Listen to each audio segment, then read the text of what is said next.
भंडाऱ्यातील स्फोटानंतर आता ग्रामस्थ आक्रमक झालेले आहेत। कंपनीमधल्या अधिकाऱ्यांवर गुन्हा दाखल करा अशी त्यांची मागणी आहे। तसंच ग्रामस्थांनी पोलीस स्टेशन बाहेर ठिय्या आंदोलन सुद्धा केले। आयुध निर्माण कंपनीच्या स्फोटामध्ये 8 जणांचा मृत्यू झालेला होता आणि यानंतर तिथले ग्रामस्थ आक्रमक झालेले आहेत। पोलीस ठाण्याबाहेरच त्यांनी ठिय्या आंदोलन केलेलं आहे।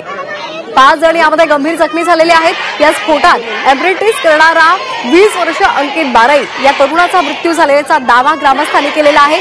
कंपनी प्रशासनाच्या चुकीमुळे हा स्फोट झालाय असा आरोप ग्रामस्थांनी केलेला आहे आणि त्यामुळे त्यांनी ठिय्या आंदोलन केले। पोलिसांनी आश्वासन दिल्यानंतर गावकऱ्यांनी हे आंदोलन मागे घेतले।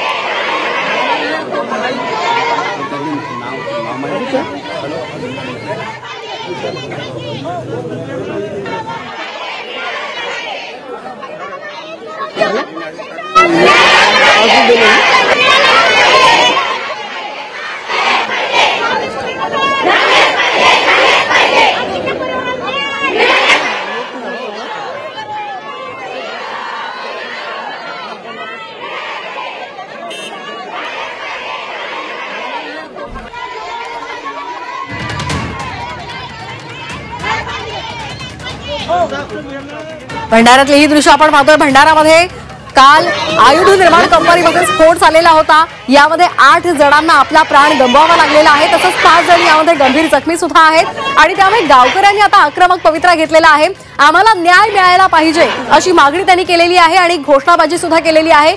कर्मचाऱ्यांचे मृतदेह त्यांनी कंपनी बाहेर ठेवलेले आहेत आणि लवकरात लवकर कंपनीच्या अधिकाऱ्यांवर गुन्हा दाखल करा। त्यांच्या बेजबाबदारपणामुळेच हा स्फोट झालेला आहे असा आरोप त्यांनी केलेला आहे।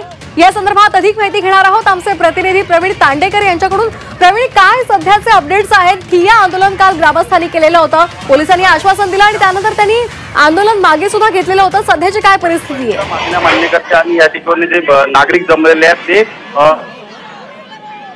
त्या स्टॉल होतात। आतमध्ये काँग्रेस प्रदेशाध्यक्ष नाना पटोले सुद्धा गेले आहेत आणि ते सुद्धा कंपनी प्रशासनाची चर्चा करत आहेत, जेणेकरून कंपनी प्रशासन त्यांच्या मागण्या मान्य करते काय हे सुद्धा पाहणं महत्त्वाचं आहे। प्रवीण, काय सध्याचे काय अपडेट्स आहेत? तिथे नाना पटोले आत गेलेले आहेत आणि लोकांनी घेराव घातलेला आहे, काय लोकांच्या नेमक्या मागण्या आहेत?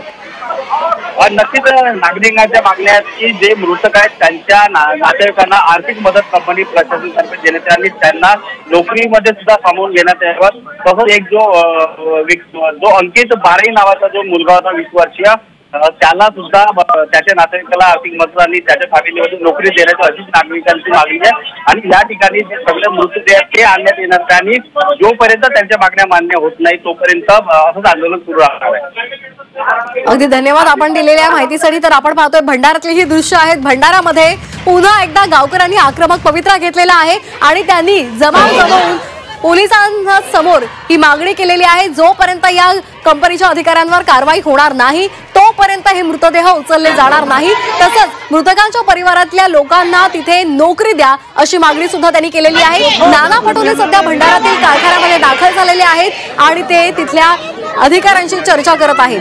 नागरिकांनी पोलीस स्टेशन बाहेर ठिय्या दिलेला आहे, तसंच मृतदेह घेऊन जाणार नाही असा आक्रमक पवित्रा सुद्धा त्यांनी घेतलेला आहे।